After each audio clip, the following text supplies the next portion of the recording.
Halo teman-teman semua. Jadi di sini kita mau diskusi tentang reaksi adisi ya. Tapi di sini kita fokus pada reaksi adisi di alkena dan juga alkuna ya. Ini yang mau kita bahas. Yang pertama ada pendahuluan sedikit saja. Kemudian ada reaksi apa aja sih yang terjadi pada alkena dan juga alkuna gitu. Nah, ini untuk reaksi adisi sendiri, ini adalah reaksi pemutusan ikatan rangkap ya teman-teman ya. Reaksi adisi adalah reaksi pemutusan ya, pemutusan ikatan rangkap ya. Makanya dia bisa terjadi pada alkena, alkuna maupun pada aldehid dan juga keton di sini. Tapi di sini kita fokus pada reaksi di alkena dan alkuna saja. Jadi contohnya di sini ada etilen ya atau etena berarti etena itu ketika dia bertemu dengan molekul halogen di sini adalah apa namanya dikloro ya atau gas klorin di sini dia bertemu maka ikatan rangkapnya akan pecah teman-teman di sini nih ikatan rangkapnya akan pecah dan akhirnya si halogennya bisa masuk ke dalam sini ini 1, 2 karena ada 2 halogennya kan gini kan. Nah jadi awal dari etilena atau etena menjadi 1,2 dikloroetana ya atau disebutnya kalau bahasa trivialnya adalah etilen diklorida di situ. Jadi gitu gampang ya. Awal ikatan rangkap pecah masuk si halogennya gitu. Nanti hampir semua mekanismenya seperti itu teman-teman di situ. Nanti kita lihat. Nah, di sini reaksi adisi ini contohnya alkena tadi. Kemudian untuk reagennya, kalau tadi dia muatannya sama ya, itunya si siapa namanya? Halogennya tadi yang ini nih. Sama-sama negatif biasanya. Nah, di sini kemungkinan juga mempunyai sifat nukleofil di situ, si halogen nanti yang masuk dan menyerang si alkena yang sudah membentuk karbokation ya di situ nanti ya. Jadi nanti si nukleofilnya masuk, si elektrofilnya juga masuk di situ, gitu. Tapi elektrofil ini yang diserang terlebih dahulu teman-teman ya. Dia nyerang, biasanya nanti dia terbentuk karbokation di sini berarti. Nah baru si nukleofilnya masuk ke sini nih nanti. Nanti kita lihat beberapa contoh gitu. Nih kayak gini. Jadi pertama-tama si apa namanya? C-nya itu menyerang si elektrofil di sini, C-nya menyerang elektrofil, akibatnya nanti dia terbentuk karbokation di sini nih, muatan positif. Dan di mana muatan positif ini akan diserang oleh suatu nukleofil. Nukleofil kita tahu bahwa dia bermuatan negatif ya, bermuatan negatif. Jadi selalu teman-teman ya, yang menyerang itu adalah yang bermuatan negatif kepada yang bermuatan positif ya. Dan akhirnya didapatkan produk berupa di sini C-nya sudah pecah ikatan rangkapnya, di sini ada elektrofilnya, di sini ada nukleofilnya.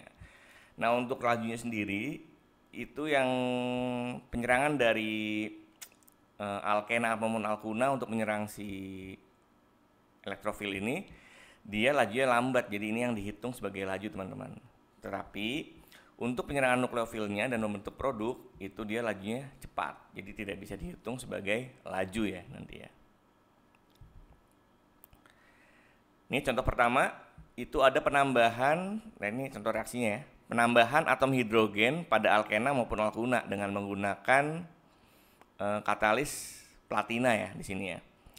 Di sini contohnya ada 2 butena di sini nih. Kita gambar lagi boleh nih. 2 butena.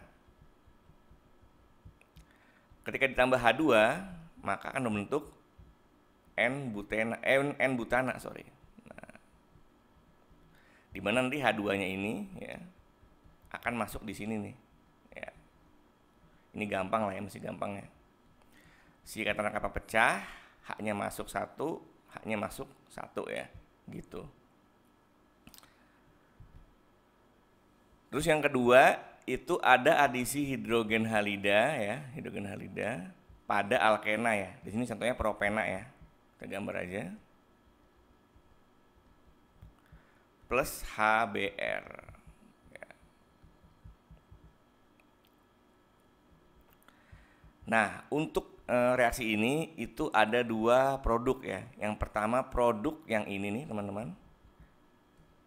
Yang satu bromopropana, ini produknya sangat sedikit jumlahnya ya. Dan yang kedua itu adalah produk utamanya, yaitu 2-bromopropana. Nah, mengapa bisa terjadi seperti itu? Nah, ternyata si adisi hidrogen halida ini mengikuti aturan Markov-Nikov ya, di mana H-nya akan masuk terhadap C yang kurang tersubstitusi gitu.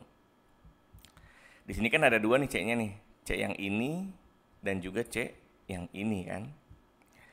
Nah, C yang ini itu C yang lebih tersubstitusi ya, kita tulis saja TS deh. S saja S, sorry. Terjadi sama lagi. Kita tulis saja S di sini, artinya dia C yang lebih tersubstitusi. Maksudnya apa? Maksudnya dia mengikat C lebih banyak dibanding C yang ini. Nah, yang ini C yang kurang tersubstitusi. Nah, nanti ketika dia berikatan atau si HBr-nya masuk, maka C yang ini itu akan dimasuki oleh si Br, teman-teman ya. Di sini akan dimasuki oleh si Br, sorry. Nah, untuk yang kurang tersubstitusi akan dimasukin oleh hidrogen di sini berarti. Ini adalah aturan Markov-Nikov ya. Jadi dulu kalau kita pernah belajar biasanya yang kaya makin kaya namanya. Itunya slogannya. Yang kaya makin kaya ya. Jadi yang C yang mengikat H lebih banyak akan mengikat dengan H lagi atau hidrogen lagi gitu. Nah, itu adalah produk utamanya di situ, 2-bromopropana. Ini adalah 2-bromopropana ya. 2-bromopropana ya.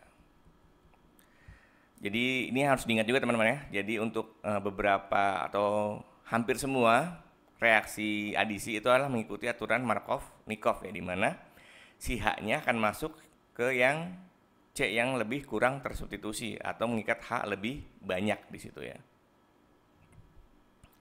Ini mekanismenya. Jadi pertama penyerangan ke H di sini. Nanti di sini akan terbentuk karbokation ya, di sini ya.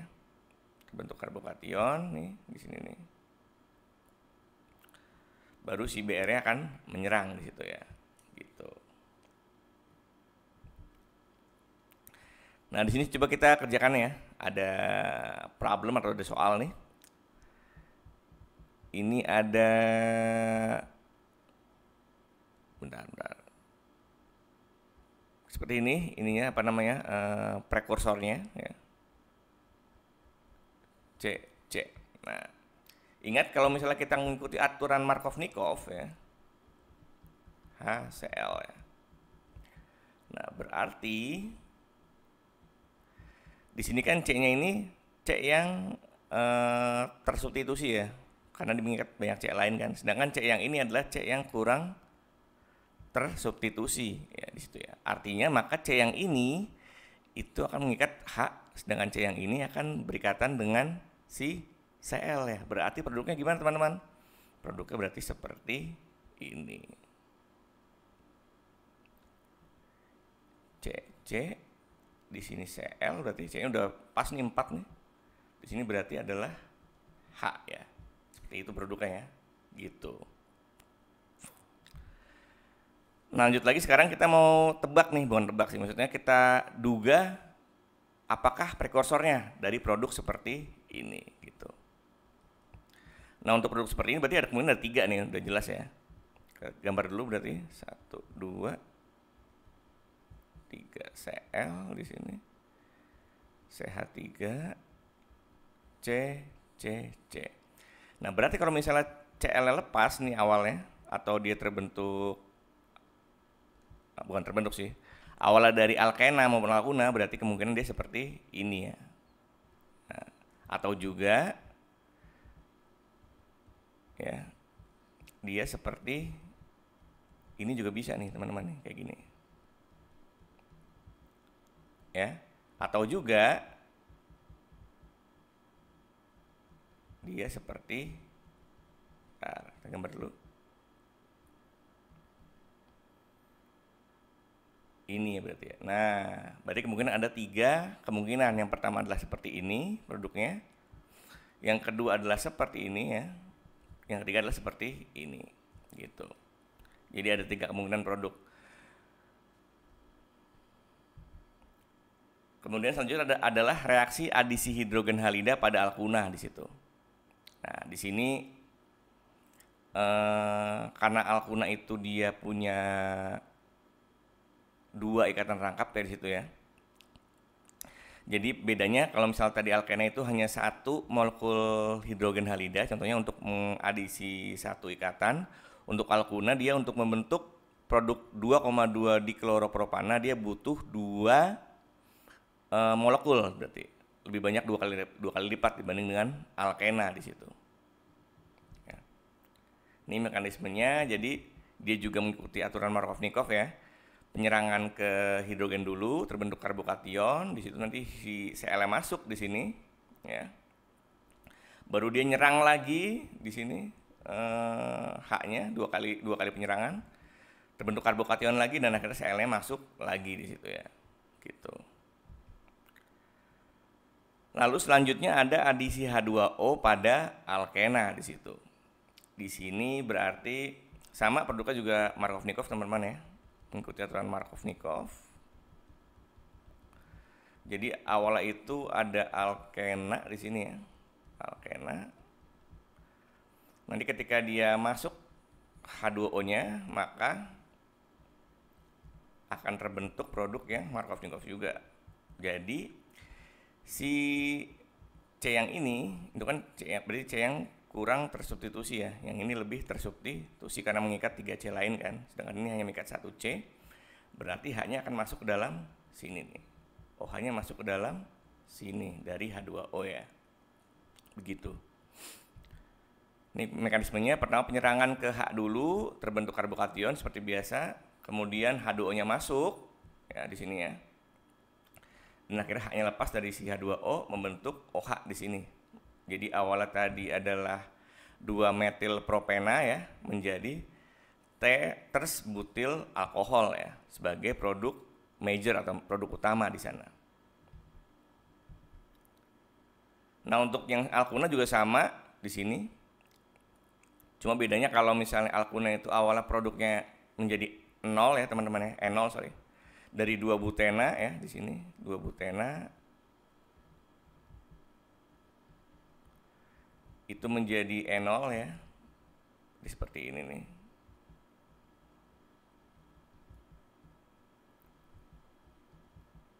Nah, ini juga produk Markovnikov ya, teman-teman ya. Sebenarnya sama deh, nggak kelihatan Markovnikovnya. Nah, baru dia menjadi 2 butanon di akhir, seperti itu. Untuk yang alkuna ya, dengan penyerangan H2O. Nah, ini mekanismenya. Jadi, contohnya beda lagi sini.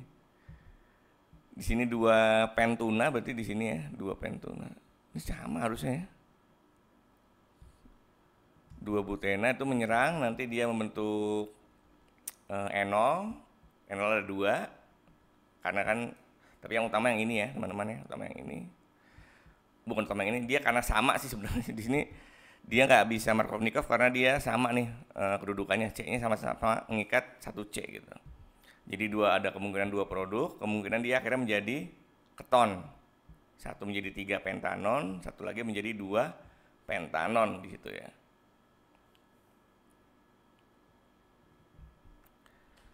Nah, selanjutnya adalah adisi kalau tadi air di sini dengan menggunakan alkohol ya pada alkena. Kalau tadi air kan dia membentuknya suatu enol teman-teman ya. Nah, bukan suatu enol, suatu alkohol. Nah, kalau misalnya alkena dia akan membentuk suatu ester di situ nih. Bukan suatu ester, suatu ether. Jadi mulanya itu ada 2 metil propena seperti ini gambarnya. Ya. Atau seperti ini juga bisa deh, gini aja nih. Nah, gini ya, sama aja ya. Ketika nanti ada CH3OH ya, CH3OH. Pertama dia nyerang H dulu berarti. yang H dulu baru only O-nya OCH3 yang masuk ya. Jadi karena dia mengikuti aturan Markov-Nikov, berarti seperti ini ya hasilnya. Ingat di sini C-nya itu berarti lebih tersubstitusi, C yang ini kurang tersubstitusi ya. Berarti dia mengikat H di sini nih. Yang ini baru dia mengikat O CH. Jadi kayak O CH3 ya. Di sini CH3, di sini CH3. Oke, jadi seperti itu ya. Menjadi awalnya 2 metil propena menjadi metil ters butil ether dengan mengikuti aturan Markov-Nikov ya. Nah, sekarang lanjut lagi adisi halida pada alkena di sini. Di sini kalau misalnya tadi kan ada adisi halida pada hidrogen ya. Ini sama, mirip seperti itu. Jadi ini biasanya untuk memprediksi kalau dianalisis itu untuk bilangan iodida teman-teman, bilangan iodida atau bilangan bromida ya. Bilangan iodida atau bilangan bromida, kalau di sini pakai bromin ya, pada minyak biasanya. Jadi ketika ada suatu, di sini etena namanya ya, etena yang punya ikatan rangkap yang tidak berwarna pasti minyaknya. Ketika direaksikan dengan gas bromin yang berwarna merah dengan pelarut karbon tetraklorida CCl4 pada kondisi gelap, maka si minyak tersebut tetap akan tidak berwarna ya, atau BR ini akan pelan-pelan menghilang ya, menghilang. Karena dia akan masuk ke dalam ikatan rangkap ini gitu, menjadi 1,2 di bromoetana di situ. Jadi ketika si minyak ini yang tidak berwarna ini direaksikan dengan gas bromin yang berwarna merah, maka gas brominnya akan perlahan menghilang gitu. Nah, gas bromin yang masuk itu akan sebanding dengan jumlah ikatan rangkap pada si minyak gitu, makanya bisa digunakan sebagai analisis kimia ya. Ini mekanismenya, jadi pertama-tama penyerangan ke BR-nya, satunya parsial positif, satunya parsial negatif, dan membentuk ini nih produk antaranya, dan akhirnya si BR masuk dan akhirnya menghasilkan 1,2 di bromoetana ya. Nah, kemudian adisi halida pada alkuna hampir sama teman-teman ya. Jadi ketika si asetilen atau alkuna itu direaksikan dengan gas bromin yang berwarna merah tadi, dia itu akan perlahan menghilang si gas bromin warnanya gitu, karena dia akan masuk ke dalam ikatan rangkap di sana ya. Nah, selanjutnya adalah adisi metilena pada alkena. Jadi metilena ini adalah suatu produk dari diazometana ya. Metilena atau karbena di situ merupakan suatu produk dari diazometana dengan cara si diazometana ini diberikan cahaya maupun dipanaskan dan akan menghasilkan metilena dan juga nitrogen. Nah, metilena di sini ketika bereaksi dengan si etena atau etilena, dia itu akan membentuk suatu produk siklik yaitu siklopropana di sini ya. Nah, itu mungkin gitu ya tadi teman-teman, ada beberapa reaksi penting ya. Nah, mungkin selanjutnya nanti kita bisa bahas reaksi adisi pada aldehid dan juga keton. Nah, ini adalah bukan produk sih. Ini buku-buku yang saya baca ya, atau saya gunakan sebagai referensi. Oke, mungkin gitu ya teman-teman untuk pembahasan kali ini. Semoga materinya bermanfaat. Terima kasih.